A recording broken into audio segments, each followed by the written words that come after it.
আসসালামু আলাইকুম ওয়া রাহমাতুল্লাহি ওয়া বারাকাতুহু। আলহামদুলিল্লাহ ইন্নাল হামদালিল্লাহি ওয়াহদা ওয়াসসালাতু ওয়াসসালামু আলা মান লা নাবিয়্যা বা'দা আম্মা বা'দ।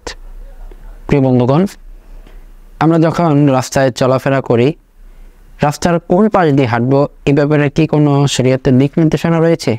জি হ্যাঁ, ইসলামে রাস্তার কোন পাশ দিয়ে হাঁটতে হবে স্পেসিফিকলি এইভাবে বলা নেই, তবে আমরা হাদিস থেকে যেটা শিক্ষা পাই, মা আয়েশা রাদিয়াল্লাহু আনহা থেকে বর্ণিত, রাসূল সাল্লাল্লাহু আলাইহি ওয়াসাল্লাম যখনই কোনো কাজ করতেন, জুতা স্যান্ডেল পরতেন, চুল আঁচড়াতেন এবং মসজিদে প্রবেশ করতেন, এরকম যখনই কোনো কাজ করতেন সেটা ডান দিক থেকে শুরু করতেন। আর এর মাঝেই বারাকা রয়েছে আমাদের জন্য।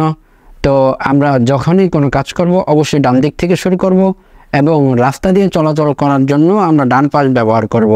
আর এছাড়াও আমাদের দেশে যে গাড়ি চলাচলের নির্দেশনা রয়েছে সেটা হচ্ছে বাম পাশ দিয়ে গাড়ি চলাচল করে। তা এজন্য আমরা যখনই বাম পাশ দিয়ে গাড়ি চলাচল করবে আর আমরা যদি বাম পাশ দিয়ে হাঁটাচলা করি তাহলে সেখানে অ্যাক্সিডেন্ট হওয়ার একটা সম্ভাবনা রয়েছে।